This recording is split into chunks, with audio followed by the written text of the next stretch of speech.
তুমি যাকে টিনটিন বলেছো, নেদারল্যান্ডসে সে কুইফেইয়ে মানে ছোট্ট কুইফ, জার্মানিতে সে টিম আর তার ডগ স্নোই হয়ে গেছে স্ট্রুপি, পর্তুগালে সে টিম আর অ্যারাবিকে তেন মানে একটাই ক্যারেক্টার কিন্তু পৃথিবীর 70টা ভাষায় 70 রকম পরিচয়। বেঙ্গলিতে টিনটিনের নাম টিনটিনই রয়েছে কিন্তু স্নোই হয়ে গেছে কুট্টুস। আর এই নামটা কবি নীরেন্দ্রনাথ চক্রবর্তীর দেওয়া। আগের এপিসোডে সেই কথাটা তোমাকে বলেছিলাম, মনে আছে নিশ্চয়ই। ফার্সি আর পার্সিয়ানে টিনটিনের নাম ট্যান আর স্নোইর নাম বার্ফি, জার্মানে লিটারালি স্নোহি।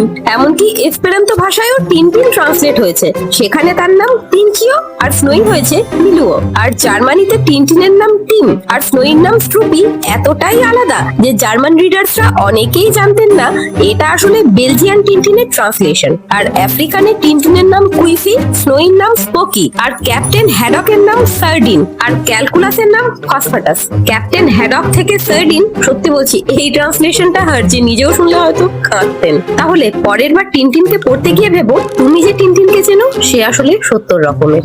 কোন দেশে সে টিম, কোন দেশে ট্যান, কোন দেশে কুইফি, কিন্তু সেই একই কুইফ, সেই একই অ্যাডভেঞ্চার আর সেই একই গোল্ডেন হার্ট। আর আমি সেই একই মিনি তোমার কাছে শুধু তোমার ফলোটা চাইছি। টাটা।